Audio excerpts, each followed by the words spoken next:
RetroDaze. One of the most elusive elements of nostalgia, and one that often goes completely overlooked, is home decor. Things like furniture, wallpaper, lamps, appliances, and kitchenware, though initially mundane in concept, are essential puzzle pieces to a complete view of the past. They help to create a sense of place and time. If you've ever had a 70s themed party, 80s movie marathon, or 90s game night and felt like something was missing, then keep watching, because we'll reveal the final piece to your epic get-together and take those nostalgic parties to the next level.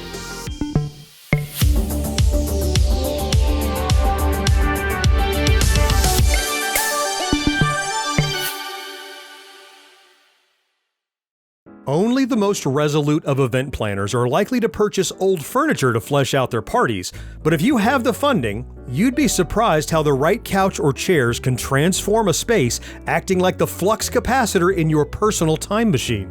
Just imagine sinking into this plush velour couch circa the 70s and 80s as you hit play on a double feature of RoboCop movies. The autumnal colors paired with patterns of a cottage surrounded by flowers draw out sense memories of the feel of the cushion and the smell of the material. There was a meme floating around at one point with a picture of a couch very much like this one stating, "Everyone's grandparents had this couch. Everyone's." But those of us who grew up in the 70s, 80s, and 90s know that this wasn't just our grandparents' couch, but probably also our parents' couch and, by proxy, ours. It's where we sat while playing Atari and Nintendo. It's where we read a copy of The Stand, and where we took a nap while trying to read The Stand. According to Lisa Hicks in her article, It Came from the 70s, The Story of Your Grandma's Weird Couch, the popularity of this style, and of associated wood furniture and the brown-orange color palette, can be partly blamed on westerns like Gunsmoke and Bonanza. Hicks explains, on TV, Gunsmoke's primetime dominance was closely trailed by the NBC mining western Bonanza, which ran for 14 seasons from 1959 to 1973. A couch reflecting rustic prairie life in autumnal tones would have been appealing to the audience, curling up to journey to the Wild West every week. If you didn't have a velour couch, you may have had a leather couch, often prized as an indicator of luxury, style, and social standing. Though they first gained popularity in the 1960s, leather couches would have still been considered modern in the 80s and 90s. What surrounds those couches is just as important if we're shooting for total immersion with our nostalgic gatherings. Coffee tables and end tables were likely darkly stained hardwood. In the case of the end tables, there has to be at least one that doubles as a magazine rack filled with cooking magazines, Sports Illustrated, Time Magazine, Newsweek, and whatever else your parents subscribed to.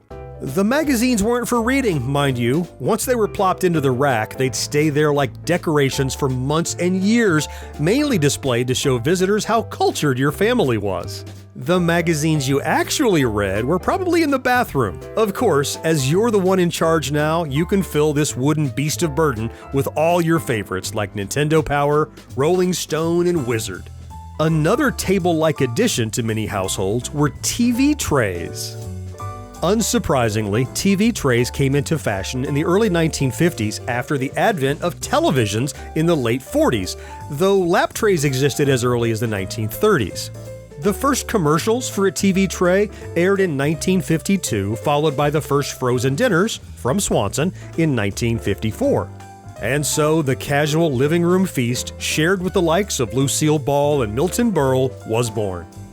The first iterations of TV trays were collapsible wood tables that stood to the height of a seated person and often came in sets of 4 with a matching storage rack. In this way, they were fully integrated pieces of furniture in the household. There are even pictures of Ronald and Nancy Reagan eating dinner in this fashionable way in the White House. These full-sized wooden trays were soon supplanted by metal ones, often with designs of flowers or rustic landscapes on top.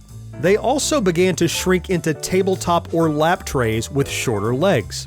Though the trend became less pervasive, TV trays continue to be manufactured. The ones we remember from the 70s, 80s, and 90s were of the metal, stubby-legged variety and most often emblazoned with our favorite pop culture characters. Illustrations of flowers gave way to Strawberry Shortcake and Pac-Man, Tony the Tiger and E.T., He-Man and the Teenage Mutant Ninja Turtles, Batman and the Dukes of Hazzard, they were all there just waiting for us to drop a paper plate of bagel bites on their faces. Speaking of finger foods, these metal TV trays don't only help to create the aesthetics necessary for your party, but also act as functional additions to display appetizers or afford partygoers an easy way to eat on the couch. Another functional home decor addition to the party are candy dishes. It isn't hard to find classic grandma-style dishes that so often housed hard candies. These ornate glass and crystal dishes were an essential element to any grandparent's home, whether or not anyone ever ate the candy inside. If you really want to pile hard candies into your dishes for the full effect, I won't stop you. But for our parties, maybe some mini candy bars would be more crowd-pleasing. Transitioning from the useful to the purely aesthetic, we have those hanging oil drip lamp things that... Look at that, it's beautiful. Yes, that thing. The rain lamp was invented in the early 1960s by Richard Marquis and William H. Pewitt, who had a unique vision of blending science and art. Heated mineral oil in the base is pumped to the top, where it slowly cascades down taut fishing line, creating the illusion of raindrops. These lamps reached the apex of popularity in the 60s and 70s, which meant that many of us had one somewhere in the house, a representation of retrofuturism which would soon turn into nostalgia. And they always had some kind of sculpture in the middle, often a Venus surrounded by fake greenery and a soft warm light to illuminate the drops of oil. If you're interested in reclaiming this particular slice of your childhood, be prepared to spend hundreds, no matter if they're working or not, and often they aren't. That makes this pick a long shot for simple party decorations, but you might get lucky at a yard sale or flea market if you keep your eyes peeled. Like rain lamps, lava lamps also had peaks and valleys of popularity. The lamp was invented in 1963 by Edward Craven Walker, who first called them Astro lamps before selling U.S. manufacturing rights to Lava Light in 1965. The lamps remained popular through the 60s before eventually losing steam in the 1970s. Of course, those of us who grew up in the 90s almost certainly had one of these groovy fixtures after the Austin Powers movie reignited interest. You couldn't walk into a Spencer's Gifts or dorm room without finding a lava lamp and probably some blacklight posters on the wall too. Luckily, anyone feeling particularly nostalgic for floating blobs of liquefied wax can buy new lava lamps relatively cheap, as they're still being manufactured. That's even better news if you're buying a couple as party decorations. Although they mostly conjure 60s vibes, their popularity in the 90s makes them perfect additions for either theme. Taking a turn for the obscure and highly questionable, for party purposes at least, we have the Hanks Craft Model 240 Humidifier. Yep, that's right, a humidifier. I don't know, maybe you're throwing a party on a really dry day or something? Look, Hanks Craft began making this particular model in 1965, following similar designs from years earlier. In 1972, Gerber purchased the patent and continued to sell the product, now stamped Hanks Craft by Gerber. Although other companies were making competing humidifiers at the time, from companies like Sunbeam, the quality was often subpar when compared to the Hanks Craft. In addition, these other models were often too loud or just not as pleasing to listen to. Besides being a well-made humidifier, Model 240 became popular over the years specifically for the sound it creates, which has become the soundtrack to many people's childhoods.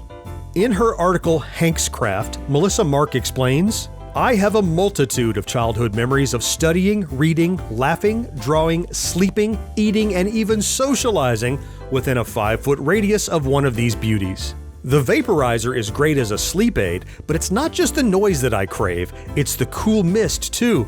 I like how it hangs in the air, and I like how it feels on my face." Clearly, many others share Melissa's obsession, because not only do these old humidifiers sell for a lot of money on the secondary market, regularly over $100, but there are also numerous YouTube white noise videos that play an extended loop of the Model 240 sounds. Some comments left on these videos include, "This is my favorite sound in all the world.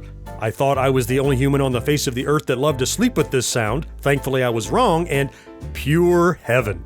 Perhaps your party guests will agree.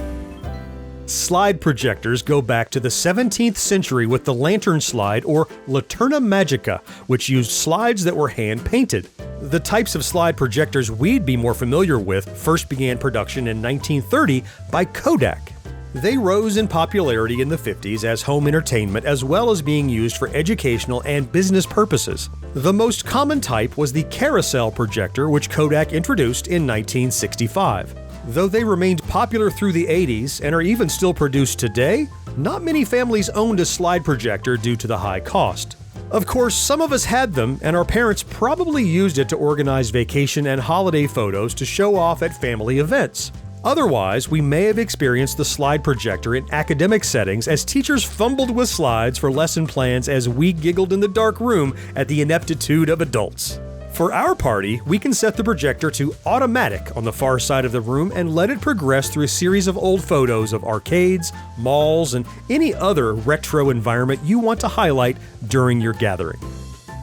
When everyone is sufficiently partied out and ready to go home, why not pack leftover food in Tupperware as a parting gift? Earl Tupper founded the company in 1946, though he found that he required Brownie Wise, the innovator of Tupperware parties, as the face of the company before they could turn a profit. Though many viewers may be too young to have experienced an actual Tupperware party, there's no doubt that you have used Tupperware at some point in your life, as the products remained incredibly popular through the 20th century.